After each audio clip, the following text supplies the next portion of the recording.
अस्सलाम वालेकुम viewers, I hope कि आप खैरियत से होंगे। 5000 अल्फाज फ्रॉम इंग्लिश वोकैबुलरी कोर्स के पार्ट 5 वीडियो है जिसमें हम मज़ीद वर्ड्स मीनिंग सीखेंगे। सो आइए हम अपना टाइम वेस्ट किए बगैर वीडियो को स्टार्ट करते हैं। वॉइस वॉइस कहते हैं आवाज़ को। आवाज़ को आप इंग्लिश में कहेंगे voice. Her voice is nice, her voice is nice. उसकी आवाज़ खूबसूरत है, उसकी आवाज़ यानी कि प्यारी है। टुवर्ड टुवर्ड कहते हैं की तरफ। She walked toward the door, she walked toward the door. वो दरवाजे की तरफ बढ़ी, वो दरवाजे की तरफ बढ़ी। और आर यानी कि या कहने के लिए आप इंग्लिश में जो वर्ड यूज़ करेंगे वो होगा or. You can have tea और coffee, you can have tea और कॉफ़ी। आप चाय या कॉफ़ी पी सकते हैं, आप चाय या कॉफ़ी पी सकते हैं। वेदर वेदर के मायने होते हैं मौसम, मौसम। Today weather is good, today weather is good. आज मौसम अच्छा है, आज मौसम अच्छा है। वुड वुड कहते हैं लकड़ी को। वुड मीन्स कि लकड़ी। कोई चीज़ जो लकड़ की बनी हो उसको आप वुडन कहेंगे, वुडन कहेंगे, right. So the table is made of would, the table is made of would. Table मेज जो है कि लकड़ से बना है, मेज जो है कि लकड़ से बना है। एन एन के मायने होते हैं एक। एक कहने के लिए आप इंग्लिश में जो वर्ड यूज करेंगे वो होगा एन। एन भी कह सकते हो, अ के मायने भी एक होते हैं, राइट। सो ये आर्टिकल्स हैं। एन मीन्स एक। ही eight an apple, he eight an apple. उसने एक सेब खाया, उसने एक सेब खाया। वॉइस वॉइस कहते हैं अक्लमंद। अक्लमंद कहने के लिए आप इंग्लिश में जो वर्ड यूज करेंगे वो होगा वॉइस। वो क्या होगा? वॉइस। वॉइस आप कहेंगे He is a wise man. He is a wise man. वो एक अक्लमंद आदमी है, वो एक अक्लमंद आदमी है। Achieve achieve कहते हैं हासिल करना, हासिल करना। Work hard to achieve your goals. Work hard to achieve your goals. अपने मकसद को हासिल करने के लिए, अपने गोल्स को हासिल करने के लिए सख्त मेहनत करें। अपने मकसद, अपने गोल्स को हासिल करने के लिए सख्त मेहनत करें। विल विल के माने होते हैं गा गी गे वगैरह, राइट। विल गा गी गे कहने के लिए आप विल का यूज़ करेंगे, विल भी कर सकते हो और शेल का भी आप यूज़ कर सकते हो। सो सेंटेंस कुछ होगा, she will call you tomorrow, she will call you tomorrow. वो कल आपको कॉल करेगी। अगर यहाँ पे आप विल की जगह आप शेल यूज़ करते हैं तो फिर आपने सब्जेक्ट को देखना होगा, ठीक है। सब्जेक्ट के हिसाब से आप विल और शेल का यूज़ करेंगे। अलाउ अलाउ के माने होते हैं इजाज़त। अलाउ मीन्स इजाज़त। इजाज़त कहने के लिए आप इंग्लिश में जो वर्ड यूज़ करेंगे वो होगा allow. Parents allowed kids to play outside, parents allowed kids to play outside. वालिदैन ने बच्चों को बाहर की तरफ यानी कि आउटसाइड खेलने की इजाज़त दे दी।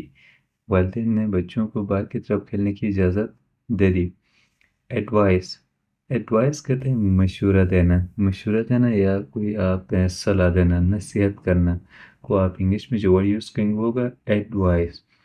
आई advice you to study daily, I advice you to study daily. मैं आपको नसीहत करता हूँ कि आप डेली स्टडी करें, आप डेली पढ़ाई करें, ठीक है। मशवरे को आप स्टडी एडवाइस भी कह सकते हो और नसीहत करने के लिए भी आप एडवाइस को आप यूज़ कर सकते हो। और इसके लिए एक और वर्ड यूज़ होगा जैसे कि अ piece of advice.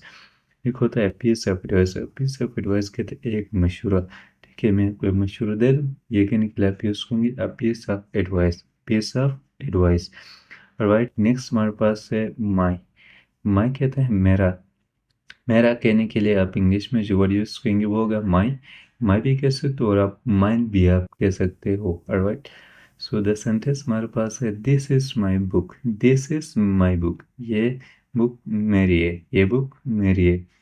Announce announce कहते हैं ऐलान करना, ऐलान करना। The teacher will announce that test date tomorrow, the teacher will announce that test date tomorrow. उस्ताद कल टेस्ट डेट ऐलान करेगा, उस्ताद कल टेस्ट की डेट ऐलान करेगा। ऑलरेडी ऑलरेडी के मायने होते हैं पहले से। पहले से कहने के लिए आप इंग्लिश में जो वर्ड यूज़ करेंगे वो होगा already. I have already finished my work, I have already finished my work. मैंने पहले ही अपना काम कंप्लीट किया है, मुकम्मल किया है। वन वन के मायने होते हैं एक। एक कहने के लिए आपको यूज करेंगे one. God is one. Allah एक है। अल्लाह एक है। बिसाइड। बिसाइड के मायने होते हैं साथ में या पहलू में, ठीक है। साथ या पहलू में कहने के लिए आप जो वर्ड यूज करेंगे इंग्लिश में वो होगा beside. She sat beside her friend. She sat beside her friend. वो अपनी सहेली के पास बैठ गई। वो अपनी सहेली के पास बैठ गई। कंसिडर। कंसिडर के माने है समझना। समझने को आप कहेंगे consider. Please consider my request. Please consider my request. बड़ा मेहरबानी मुझे मेरी रिक्वेस्ट को आप समझे, ठीक है। बड़ा मेहरबानी मेरी रिक्वेस्ट आप समझे। ऑल। ऑल के मायने होते हैं तमाम। तमाम कहने के लिए आप तमाम या सब भी आप कह सकते हो। सब या तमाम कहने के लिए आप इंग्लिश में जो वर्ड यूज करेंगे वो होगा all. This is all because of you. This is all because of you. यह सब आपकी बदौलत है। यह सब आपकी बदौलत है या यह सब आपकी वजह से है। इश्यू। इश्यू कहते हैं मसला। मसले को आप इंग्लिश में कहेंगे issue. It's not a big issue. It's not a big issue. ये कोई बड़ा मसला नहीं है। ये कोई बड़ा मसला नहीं है। वुड। वुड के मायने होते हैं गा गे। वुड मीन्स कि गा गे would. I would call you. I would call you. मैं आपको कॉल करूँगा। मैं आपको कॉल करूँगा। क्लेम। क्लेम दावा करना। क्लेम मीन्स कि दावा करना। He will claim his prize. He will claim his prize. वो अपने इनाम का दावा करेगा। वो अपने इनाम का दावा करेगा। लाई।